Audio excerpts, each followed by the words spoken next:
All right, here's where we left off in part one, an example of the first few columns of our payroll register where we had John Doe. He's married with 3 allowances. His beginning cumulative earnings, that's his gross wages from January 1st to right before this paycheck, was $12,000. And his current earnings is $600 for this week.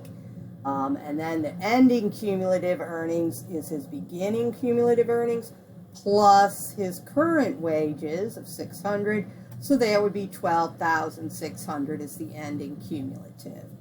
For Jack Riley, he was single with 1 allowance. His beginning cumulative was $5,600. He currently this week earned $280. That was his 40 hours times $7 an hour. And to get the ending cumulative, I take the beginning plus the current, and that's the $5,880. Now we're going to go into the deduction section, and the deduction section is going to have several things in it. It could be have taxes of various kinds, insurances, and other types of deductions. Now, for our beginning in this class, we're just going to worry about 3 main things: income tax, Social Security tax, and Medicare tax. Now, the federal income tax might be called FIT, federal income tax, or it might be called federal withholding tax, FWT.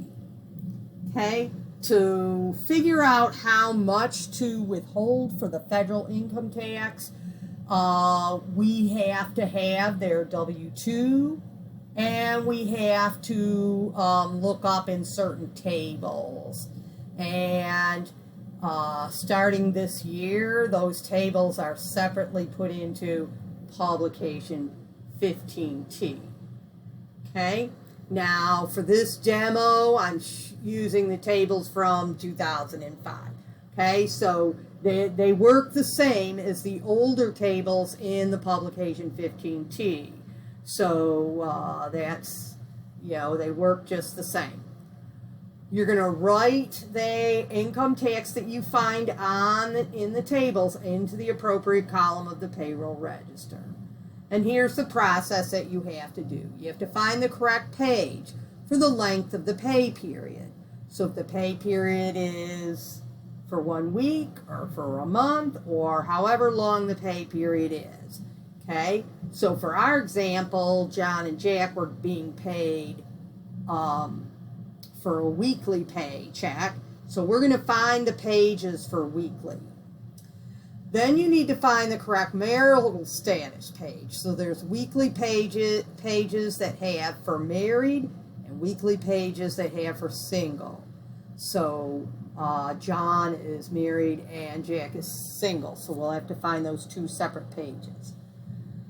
Find the correct row corresponding to the gross wages for each employee, and then you're going to go across that row until you come to the column of the allowances that are claimed.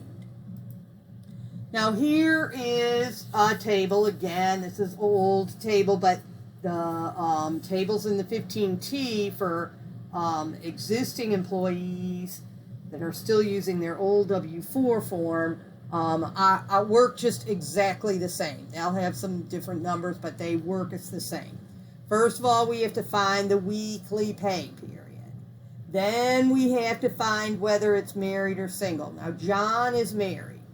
Okay, so we're going to find the married page for weekly. Then we go down here, and John had $600 of gross wages for this week. Okay, now there's 2 rows. There's 500 to 600 or 600 to 610. So 600 is in 2 different rows. Which row do I choose? Well, you always choose the row where your number is first. Okay, so at least 600. Okay, now if it was 605, well then obviously it'd be this row because 605 is between 600 and 610. Okay, so once we know what row, we're going to go across that row till we come to the column of how many allowances. Now, John was married with 3 allowances, okay? And so if he had used his rule of thumb on his W-4 form when he filled it out, and there was 1 allowance for himself, 1 allowance for his spouse, and 1 allowance maybe they have a kid, that he would have come up with married with 3 allowances, okay? And so this column, we go down, we go across on their row for 600, and we see $27 is going to be taken out for federal income tax for John. Okay, and we're going to write that in the FIT or FWT column on the payroll register. If we were also going to calculate South Carolina income tax, we'd have to look that up and put that on the payroll register as well. As far as right now, we won't be doing that until we get to Chapter 4. Now, FICA has 2 different parts, Social Security tax and Medicare tax. Together, those 2 make up FICA, okay?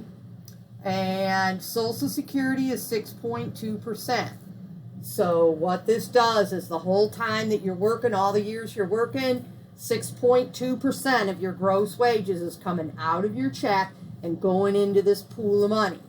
And then after you retire in your mid-60s, then you will start to get some Social Security back out of the pool of money. And by that time, it's earned a bunch of extra in there. So hopefully there's enough and you can do okay on it, okay? The maximum amount of wages that we're going to calculate this 6.2% on for 2020 is $137,700. That can change from one year to the next. So this is the maximum for 2020. So if we had like some upper management person and they made $150,000, well, from January 1st until they hit this $137,700, we would be taking out the 6.2% for Social Security. Once they hit this maximum, from then on, the rest of the year, we would not take out any Social Security. Drops to 0. Okay? Now, for Medicare, the rate is 1.45%, and there is no maximum. So even if they got $1 million bonus, they're going to at least pay 1.45% toward Medicare. Okay? Each year, sometimes these change, so you have to keep on top of it.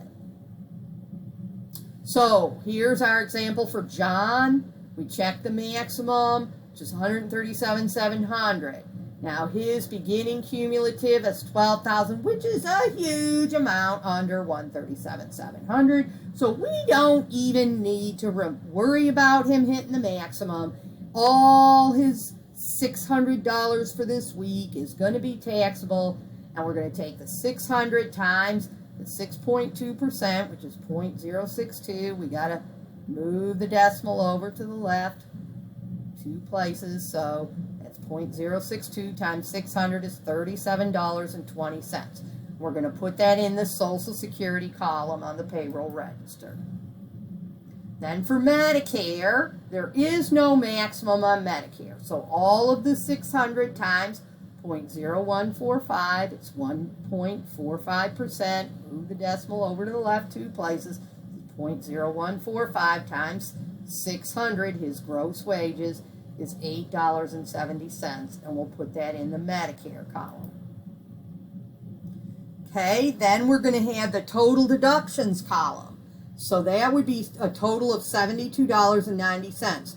That's his $27 from the federal income tax, plus the $37.20 from the Social Security tax, and the $8.70 from the Medicare tax. We add those 3 together.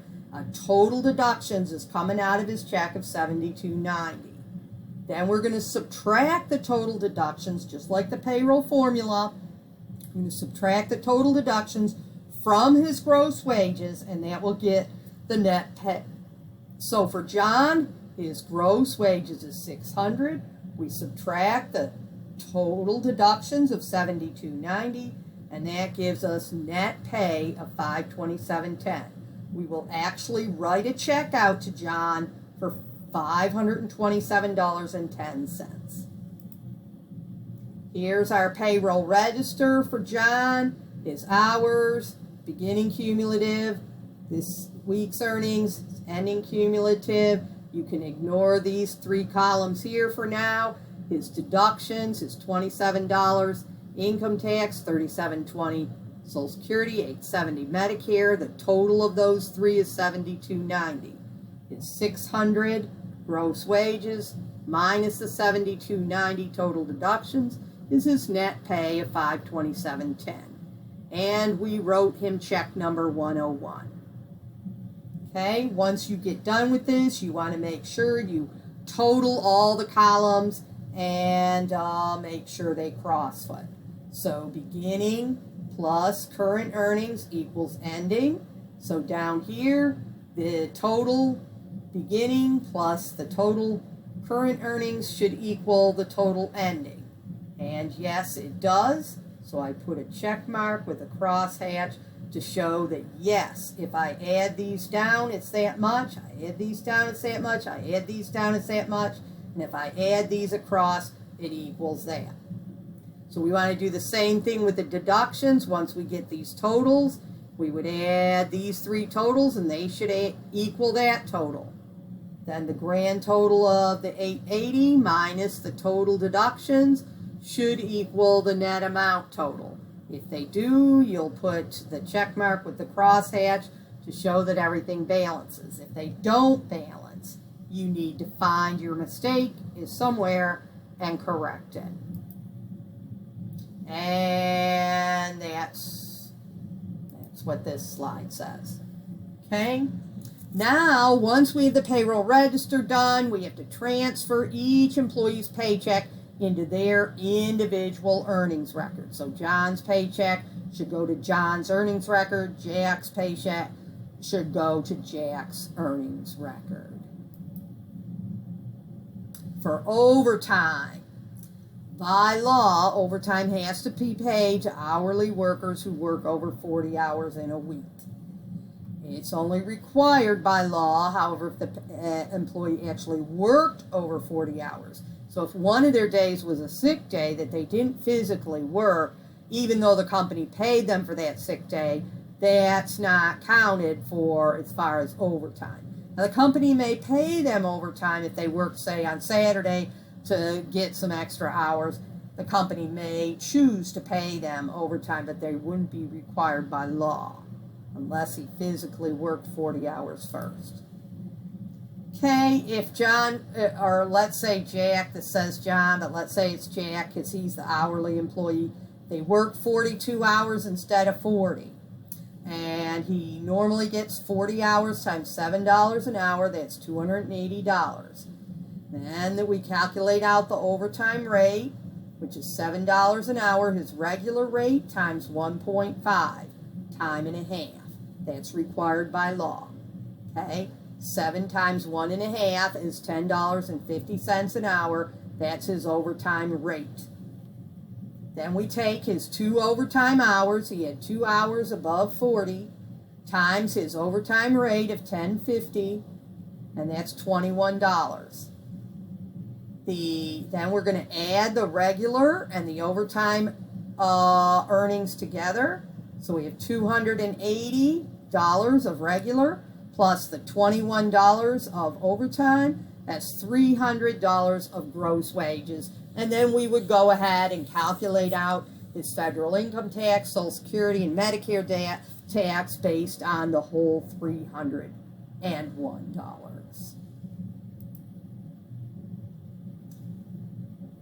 Once you have a completed total and cross-footed payroll register and updated earnings records for each employee, you are finished. Okay?